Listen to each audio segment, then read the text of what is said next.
Jual-jual, salam dan bahagia.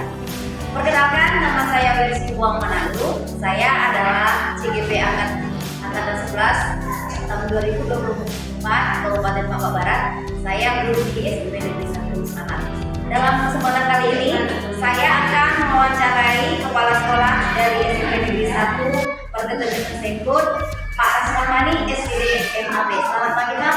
Selamat pagi. Alhamdulillah. Oke, izin Pak, dalam kesempatan ini saya akan melakukan wawancara dengan Bapak terkait pengambilan keputusan terhadap jabatan siswa Bapak. Ya Pak ya. Udah langsung saya tanya Pak. Oke, yang pertama Pak, selama ini bagaimana Bapak dapat mengidentifikasi kasus-kasus yang merupakan dilema etika atau kebutuhan moral di sekolah Bapak? Ya, baik. Terima kasih atas pertanyaannya. Biasa yang kita lakukan dalam pengambilan keputusan kalau kita sebagai kepala sekolah memahami saya, biasanya yang pertama adalah dasar kita mengambil keputusan itu adalah aturan yang mengatur. Kemudian dalam rangka ini juga kita bercoba dengan ekosistem sekolah, daya lingkungan yang nanti nah, kemudian kita juga mempelajari atau mempertimbangkan sumber daya yang tersedia di sekolah tersebut dan juga sebagai bahan masukan dari aspirasi dari rekan-rekan kita, rekan-rekan sejawat, baik dari sekolah, BK, dan level yang lain, sehingga keputusan yang kita ambil itu benar-benar keputusan yang sesuai dengan aturan dan juga kita harapkan keputusan itu adalah keputusan yang terbaik yang cocok dengan lingkungan sekolah kita dan sesuai dengan karakteristik yang ada di lingkungan. Itu menurut saya. Nanti ada beberapa pertimbangan ya Pak ya sebelum sebuah keputusan itu Oke, yang kedua Pak, selama ini bagaimana Bapak menjalankan pengambilan keputusan di sekolah Bapak, terutama untuk kasus-kasus di mana ada dua kepentingan yang sama-sama benar dan sama-sama mengambil kewajiban. Ya, memang terkadang seperti ini, artinya ada dua pertimbangan yang terkadang itu memungkinkan sesuai dengan aturan yang ada. Dari dua keputusan itu kita harus memperhitungkannya secara mendetail. Tetapi dalam rangka itu kita juga harus terbiasa untuk menyerap aspirasi atau pandangan-pandangan masukan-masukan dari kebanyakan petani ide itu kira-kira mana yang paling baik sehingga dalam mengambil keputusan itu betul yang sesuai dengan apa yang kita inginkan bersama dan pasti itu bisa kita jalankan. Ya. Tapi ada kalanya memang kita harus mengambil keputusan itu justru bertentangan kepada kebanyakan warga kita yang pendidikan itu. Tetapi itu harus kita ambil karena kita meyakini bahwa itu adalah yang terbaik untuk kondisi yang ada dan sesuai dengan aturan. Jadi harus ada kolaborasi untuk memutuskan suatu Ya, setuju. Menurut saya seperti itu. Keputusan terbaik itu adalah juga mendapat masukan, mendapat kritikan dari berbagai pihak. Itu yang terbaik. Langkah-langkah seperti apa yang biasa Bapak lakukan selama ini? Ya, biasa yang saya lakukan adalah yang pertama tentu kita memiliki inspirasi atau aspirasi yang kita bayangkan kalau dilakukan itu akan baik. Itu menjadi awalnya atau modal awal. Nah, kemudian biasa yang saya lakukan adalah saya menyampaikan aspirasi ini kepada wakil kepala sekolah, BK, secara bertahap. Kita menyampaikan kalau kita buatkan seperti ini, kira-kira menurut Bapak atau menurut Ibu bagus atau tidak. Jadi itu langkah yang perlu kita lakukan.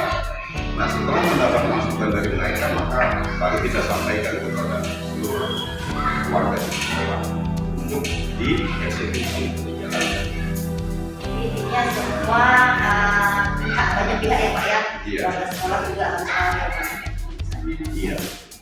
Oke, selanjutnya Pak, hal-hal apa saja yang selama ini Bapak anggap efektif dalam pengambilan keputusan pada kasus-kasus di lima etika yang terjadi di sekolah Bapak? Ya, saya mungkin dari kasus saja ya, contoh saja.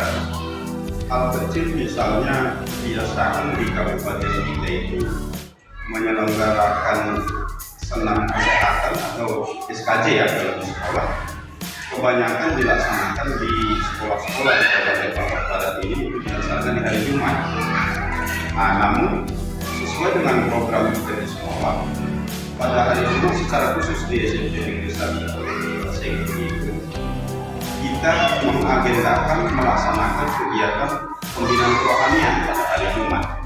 Jadi kalau semuanya kita lakukan pada hari Jumat, maka itu akan tentu saja berpengaruh terhadap efektivitas waktu. Nah, maka kita berpikir untuk melakukan SKJ tadi di lain hari dengan pertimbangan yang kita sebutkan tadi. Nah, pada awalnya itu banyak penentangan dari rekan-rekan guru karena merubah kebiasaan itu adalah suatu hal yang agak sulit secara khusus di tempat kita bekerja. Nah, namun dengan mendapat masukan dan kita menyampaikan penjelasan apa yang menjadi alasan kita harus menggesernya ke hari lain, bagaimana juga pertimbangannya dengan efektivitas pembelajaran, maka mudah-mudahan itu bisa kita putuskan supaya dijalankan di lain hari, dan lama-kelamaan itu tetap menjadi sebuah upaya dan semuanya bisa berjalan dengan baik. Begitu kira-kira. Pak, selanjutnya Pak, hal-hal apa saja yang selama ini merupakan tantangan dalam pengambilan keputusan? Ya, banyak tantangannya. Tantangan itu bisa datang dari diri kita sendiri, bisa juga datang dari rekan sejawat atau orang lain.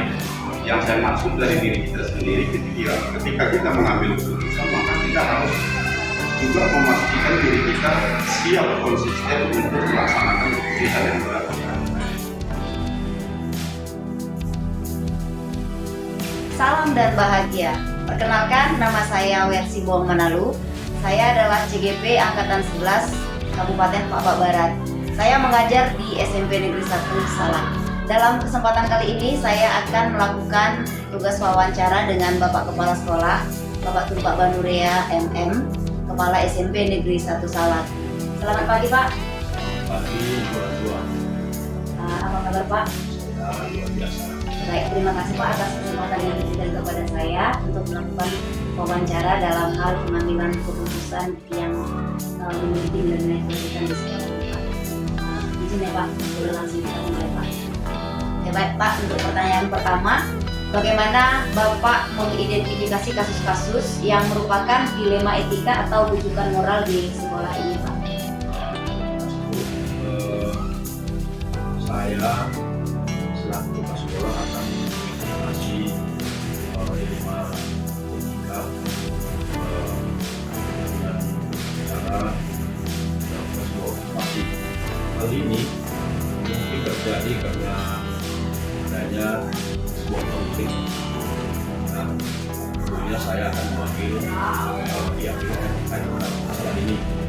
Saya akan membuat sebuah komunikasi yang baik dengan yang terkait dengan masalah ini. Rasa itu yang saya lakukan tentang dilema etika sekolah ini. Berarti ada observasi ya Pak ya? Iya. Observasi terkait dengan konflik yang terjadi ya Pak. Kemudian memanggil pihak-pihak yang terkait juga ya Pak untuk memberikan komunikasi. Baik Pak, selanjutnya bagaimana Bapak menjalankan pengambilan keputusan di sekolah, terutama untuk kasus-kasus di mana ada dua kepentingan yang sama-sama benar dan mengandung nilai kebajikan? Dalam situasi seperti ini tentunya saya mengundang yang terkait tentang masalah ini. Saya melakukan keputusan secara terbuka. Nah, saya akan memahami sudut pandang tentang masalah ini. Saya fokus tentang nilai-nilai sekolah. Saya tidak menekankan tentang keberpihakan. Saya Pancasila dan transparan dan musyawarah. Saya dalam musyawarah supaya bagaimana masalah ini biasa. Jadi keputusan yang tidak berpihak ya Pak ya, Iya. keputusan yang tidak berpihak. Oke Pak, langkah-langkah atau prosedur seperti apa yang biasa Bapak lakukan selama ini Pak? Saya mengambil kebijakan seperti itu. Saya menganalisa. Saya tidak bisa mengambil sebuah keputusan tanpa adanya komunikasi di antara yang terkait. Makanya saya membuat pemahaman bagaimana tentang masalah jiwa, lalu keadaan. Saya mengambil keputusan secara perspektif supaya tidak ada keberpihakan di antara satu orang. Keputusan tadi buat yang terbaik untuk semua pihak. Saya melakukan evaluasi.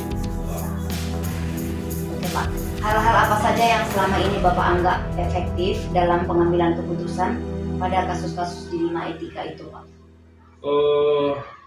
Saya melakukan dengan memanggil yang terlibat dan saya tidak bisa melakukan suatu keputusan sendiri, tapi saya membuat sebuah keputusan secara bersama supaya nanti keputusan ini benar-benar tidak berpihak kepada seorang, tetapi keputusan ini adil bersama dengan komunikasi antara pihak terkait itu. Tidak ada yang dibebankan. Berarti pendekatan yang musyawarah ya Pak ya, Iya, musyawarah untuk musyawarah. mencapai mufakat ya Pak ya. Oke, selanjutnya Pak, hal-hal apa saja yang selama ini merupakan tantangan dalam pengambilan keputusan pada kasus-kasus dilema etika? Sebenarnya seperti itu. Ada aja nanti yang terkait merasa tidak terima hingga membuat dia bisa aja emosi atau bahkan merasa tersudut. Ini yang membuat masalah dalam sebuah etika dilema. Tidak menerima sebuah keputusan karena dia merasa tersudut, jadi menerima tersudut. Ada keputusan mungkin yang merasa tidak diterima sehingga ini apa merasa tersudut Dia ya, Pak, merasa ya? tersudutkan dia. Padahal mungkin keputusan yang diambil sudah berdasarkan pertimbangan-pertimbangan ya Pak ya. Oke, Pak, selanjutnya, apakah Bapak memiliki jadwal tertentu untuk menyelesaikan kasus-kasus yang merupakan dilema etika di sekolah kita ini Pak? Saya sering melakukan seperti ini dengan cepat dan tanggap apa sebenarnya permasalahan. Saya mengambil dan selalu memutuskan dengan tanpa membuat jangka waktu hingga tidak menggunakan waktu. Menjadinya kalau saya buat seperti itu, kalau menggunakan waktu nanti menjadi masalah yang panjang. Tetapi saya menyelesaikan dengan cepat. Ini masalah itu yang panjang. Biasa lakukan. Di mana ada muncul masalah, langsung saya selesaikan. Jadi selalu menyelesaikan masalah sesegera mungkin ya Pak ya, tanpa menunggu waktu yang lama gitu ya Pak ya. Oke, Pak. Kemudian Pak, selanjutnya adakah seorang atau faktor-faktor yang selama ini mempermudah atau membantu Bapak dalam pengambilan keputusan dalam kasus-kasus dilema etika Pak? Di lingkup sekolah kita ini sebenarnya banyak yang saya percayakan,